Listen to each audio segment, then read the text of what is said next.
The unthinkable act.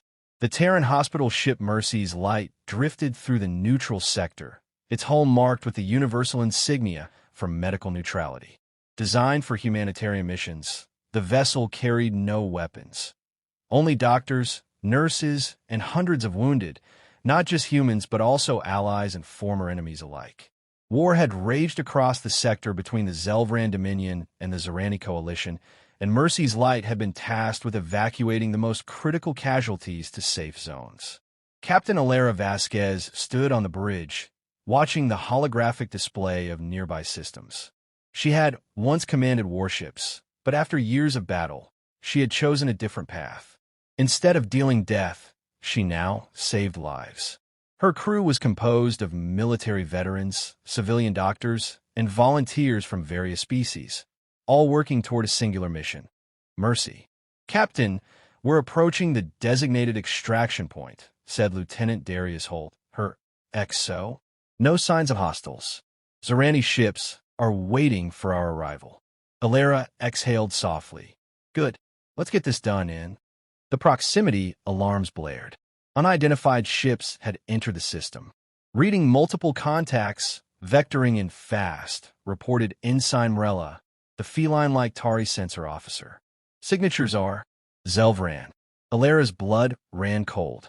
The Xel'Vran Dominion had agreed to the neutrality of medical vessels. She opened a direct channel.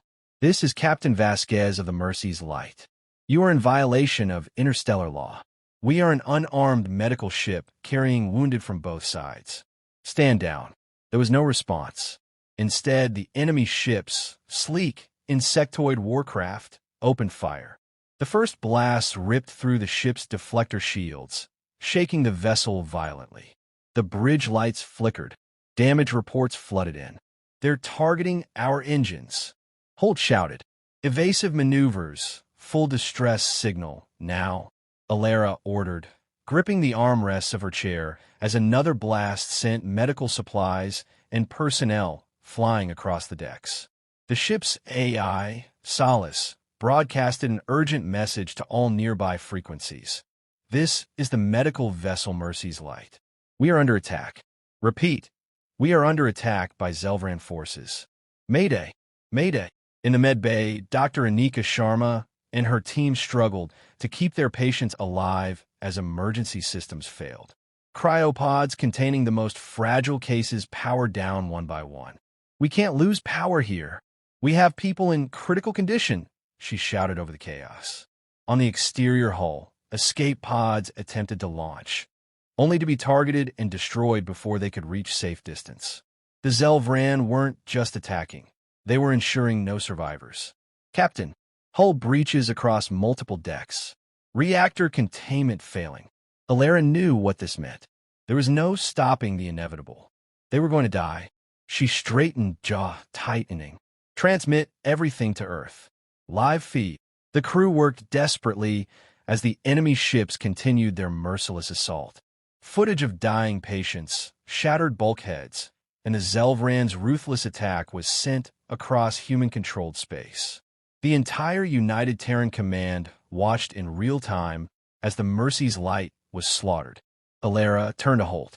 "Get whoever you can to the remaining escape pods. Now." He hesitated. "And you?" "I'm staying." She looked at the shattered bridge, at the people who had served under her. Someone had to witness this to the end. The final blow struck. The reactor went critical. As the Mercy's Light erupted in a blinding explosion, Captain Alara Vasquez vanished into fire. Earth receives the message. Across the vast reaches of space, deep within United Terran Command headquarters, the live feed cut to black. The war room fell silent. Admirals, generals, diplomats, all stood frozen, staring at the final moments of the Mercy's Light. Then, a voice shattered the silence. "They murdered a hospital ship." Fleet Admiral Alexander Graves, a man known for his cold precision in war, slowly stood. He looked at the screen, then at his assembled officers. "Prepare the fleet."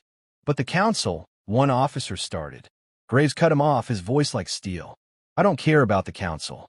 Earth is going to war. The war council gathers. United Terran Command headquarters. Earth. The war room deep beneath the surface of Earth was silent, the weight of what had happened pressing down on every person in the chamber. The holographic display still showed the last transmission from Mercy's light. The Xel'Vran ships firing without mercy, the screams of the dying, the final explosion. At the head of the massive table stood Fleet Admiral Alexander Graves, his face unreadable as he studied the footage one last time. The other high-ranking officers and political officials shifted uncomfortably, waiting for someone to speak. Finally, Defense Secretary Elaine Carter broke the silence. This was an act of war. No one disagreed. The Xel'Vran Dominion not only attacked a neutral ship, she continued, her voice controlled but seething with anger, they systematically slaughtered medical personnel and wounded soldiers. They hunted down escape pods. This was a war crime, plain and simple. Across the table, Ambassador Lin Cho leaned forward. We must consider the diplomatic consequences. The Galactic Council will demand restraint. Graves turned to her, his icy blue eyes locked onto hers. I don't give a damn what the Council demands. Lin held his gaze. Earth is not an isolated power. If we strike without their approval, we risk alienating our allies. We don't need approval, Graves said, voice like iron. We need vengeance. Earth's decision. Vice Admiral Jonas Rourke, a seasoned strategist, tapped the holodeck, bringing up a tactical display. The Xel'Vran Dominion controls 57 star systems. Their fleets are numerous but lack the adaptability of ours. However, they're counting on Earth to hesitate, to let bureaucracy slow our response. Graves folded his arms. Then we won't hesitate. Rourke nodded. We already have battle groups stationed near the border. If we strike hard and fast, we can cripple their forward operations before they even know what's happening. Elaine Carter looked around the table. Is there anyone here who thinks we shouldn't respond? Silence. No one spoke. Then it's settled, she said. We move to war footing. Lin sighed. The Council will attempt to stop us. Graves smirked. Let them try. Preparing the fleet. The moment the decision was made, Earth's war machine roared to life. Across human-controlled space, fleets were mobilized. Battleships, carriers, and destroyers were recalled from defensive positions. Shipyards operated at full capacity, refitting older vessels and arming new ones. In the heart of Luna Base, the first Terran Battle Fleet prepared for deployment. On the deck of UTS Warhammer, one of Earth's most powerful dreadnoughts, Captain Tobias Kane stood at attention as his crew rushed through final system checks. All reactors at full readiness, weapons primed. His XO, Commander Lena Volkov, reported. Kane exhaled slowly. It's been a long time since we unleashed the full might of Earth's Navy. Volkov nodded. Too long. A warning ignored. Before the first strike was launched, Earth made one final attempt at diplomacy. A direct transmission was sent to the Xel'Vran Dominion High Command. The message was simple.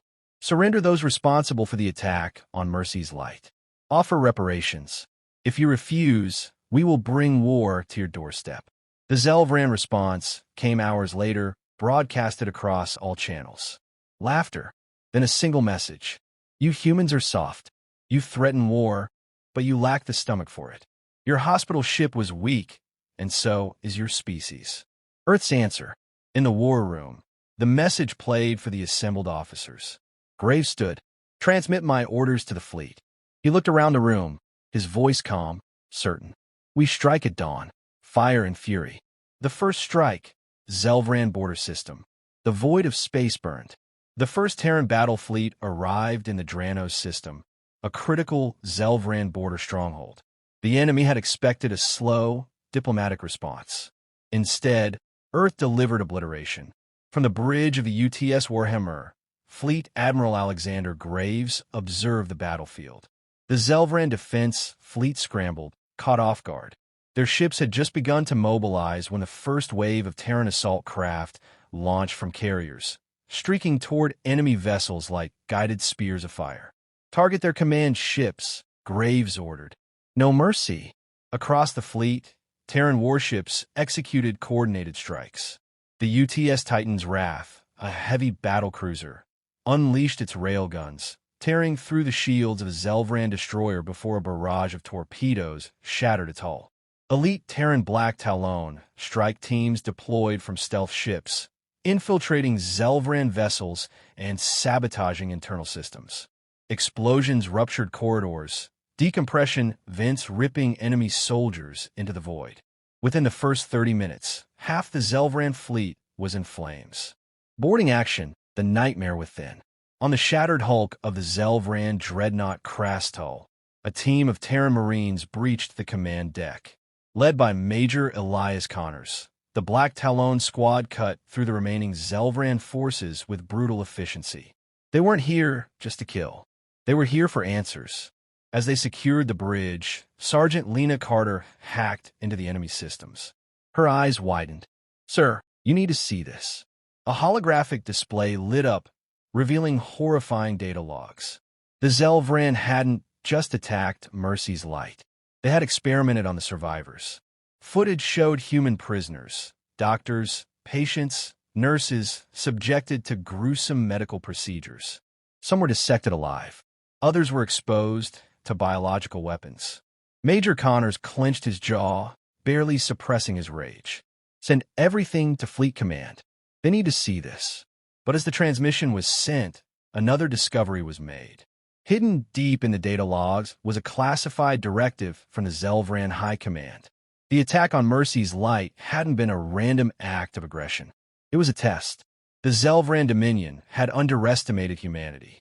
They believed Earth would hesitate, that the Galactic Council would force them to negotiate. The hospital ship was nothing more than bait, to see if humanity had the will to fight. Now, they had their answer. The Battle of Proxima Rift, a trap turned to ash.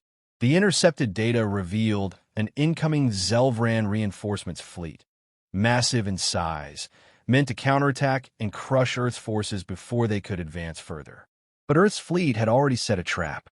At Proxima Rift, a volatile sector filled with unstable asteroid fields and electromagnetic storms, the 2nd and 5th Terran fleets lay in wait.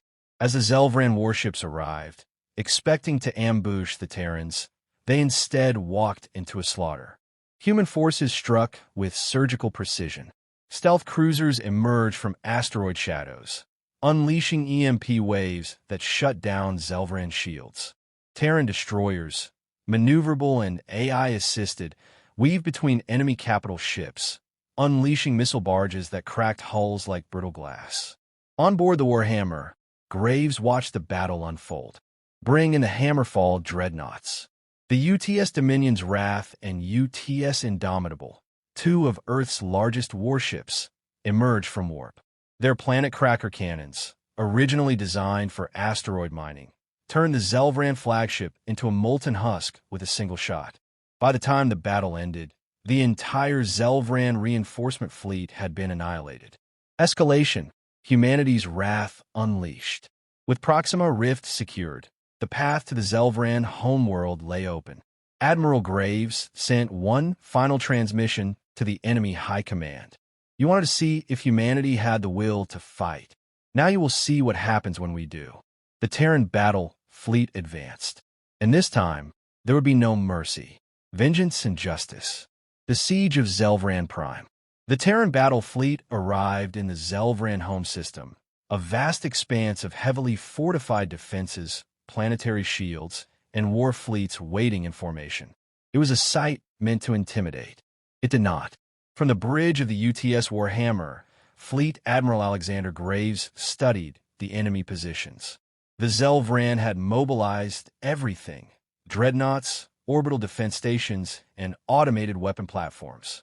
They believed Earth wouldn't risk a direct assault. Graves knew better. Begin planetary siege protocols. Across the system, Terran warships opened fire. Kinetic bombardments shattered Xel'Vran defense platforms. Plasma lances melted through their largest warships, and cyber warfare teams shut down planetary defenses before they could even fire. The Xel'Vran Navy fought viciously, but they were outmatched. Human adaptability, precision strikes, and AI-coordinated tactics tore through them.